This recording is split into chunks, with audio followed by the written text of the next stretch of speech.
ये स्टोरी मुझे एक सब्सक्राइबर भाई मयंक उनका सारा सामान फिर से बिखरा हुआ पड़ा है। बाथरूम में नल चालू है और बाल्टी से पानी भर भर के बाहर आ रहा। उसको बाथरूम से किसी के नहाने की आवाज आती है। प्रेम बहुत डर गया था और वो चुपचाप उस औरत के रोने की आवाज सुन रहा था कि कोई औरत सोहन की छाती पर बैठी उसकी उंगलियां चबा रही है। ये स्टोरी मुझे एक सब्सक्राइबर भाई मयंक ने भेजी है। ये बात तब की है जब वो और उनके दोस्त इंटर्नशिप के लिए बेंगलोर गए हुए थे। वे 4 लोग थे, मयंक, सुधीर, प्रेम और किशन। और उसी कंपनी में उनके 2 दोस्त और बन जाते हैं, सोहन और दीपक। बेसिकली वो दोनों भी उनके गांव के आसपास के होते हैं, सो उनमें दोस्ती हो जाती है और वो 6 लोग मिलकर एक रूम किराए पर लेने का सोचते हैं। और लकीली उनको एक बड़ा रूम कम रेंट में मिल जाता है। दिन में वो लोग रूम की साफ सफाई करते हैं और फिर रात को खाना खा के सो जाते हैं।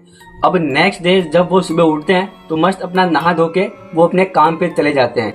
लेकिन शाम को जब वो वापस लौट के अपने घर आते हैं, अपने रूम पे आते हैं, जैसे ही वो गेट खोलते हैं वो देखते हैं कि उनका सारा सामान बिखरा हुआ पड़ा है। बाथरूम में नल चालू है और बाल्टी से पानी भर भर के बाहर आ रहा है।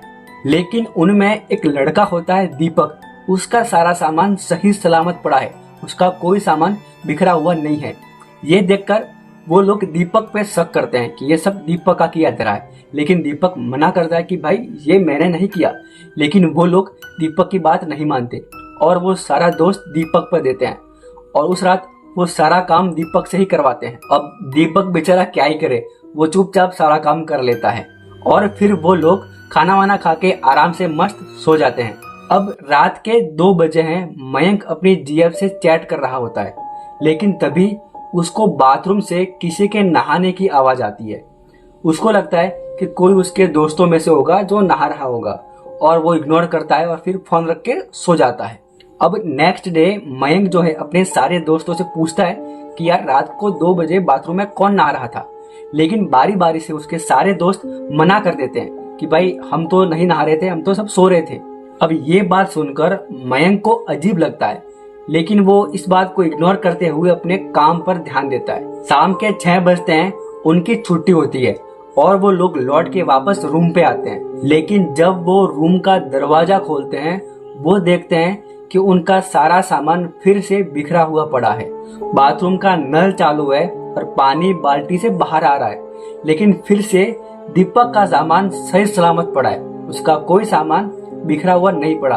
और फिर से वो लोग दीपक पे शक करते हैं। लेकिन इस बार दीपक साफ साफ मना कर देता है कि ये मैंने नहीं किया। पर उसके सारे दोस्त दीपक की बात नहीं मानते और फिर से सारा काम दीपक के पास करवाते हैं और फिर वो लोग खाना वाना खा के सो जाते हैं। अब रात के करीब 2:30 बजे हैं। मयंक अपनी जीएफ से चैट कर रहा है, लेकिन तभी फिर से उसको बाथरूम से किसी के नहाने की आवाज आती है। लेकिन इस बार मयंक खड़ा होकर देखना चाहता है कि बाथरूम में कौन नहा रहा है और वो खड़ा होता है, बाथरूम के पास जाता है और उसको लगता है कि शायद अंदर किशन होगा, तो वो किशन का नाम पुकारता है। पर तभी बाथरूम में से आवाज आना बंद हो जाती है। मयंक सोचता है कि भाई जो भी होगा वो बाहर तो आएगा ही। ये सोचकर वो अपने बिस्तर की तरफ मुड़ जाता है। लेकिन तभी मयंक देखता है कि उसके सारे दोस्त अपनी अपनी जगह पर सो रहे होते हैं। मयंक सोचता है कि अगर ये सब सो रहे हैं तो बाथरूम में कौन है। और तभी बाथरूम का दरवाजा खुलता है। मयंक पीछे मुड़कर देखता है तो बाथरूम के अंदर एक औरत बड़ी बड़ी आंखों से मयंक को घूर रही होती है। मयंक ये देखकर डर जाता है और जोर से चिल्ला देता है।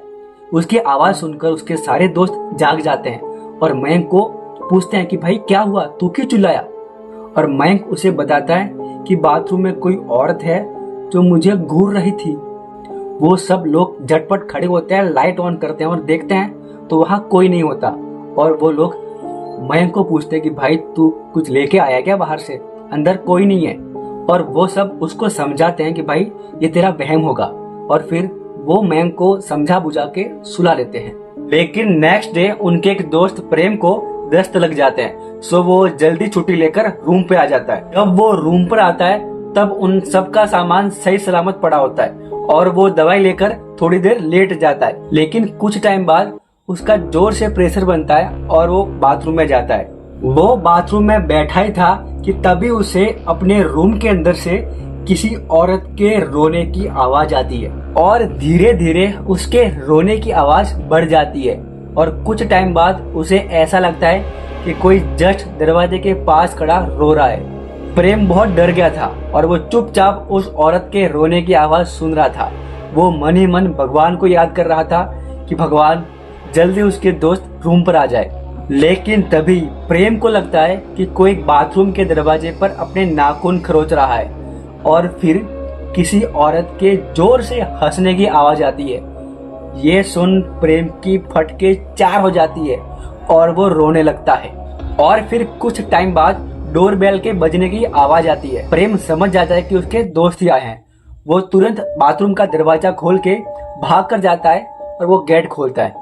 उसके दोस्त उसके सामने होते हैं। उसके सारे दोस्त रूम में आते हैं, लेकिन वो देखते हैं कि उन सबका सामान बिखरा हुआ पड़ा है और प्रेम खड़ा खड़ा कांप रहा है। और फिर प्रेम उनको बताता है कि उसके साथ रूम में क्या हुआ है, लेकिन उसके दोस्त उसकी बात नहीं मानते। उनको लगता है कि प्रेम ने हमारा सामान बिखरा है और फिर उसको काम ना करना पड़े, इसलिए वो बहाने मार रहा है। लेकिन मयंक जो है वो प्रेम की बात पर विश्वास करता है और वो अपने सभी दोस्तों को रूम से बाहर गार्डन में लेके आता है। और मयंक बोलता है कि गाइस, रात को मैंने किसी औरत को बाथरूम में देखा था और आज प्रेम ने किसी औरत के रोने की आवाज सुनी है।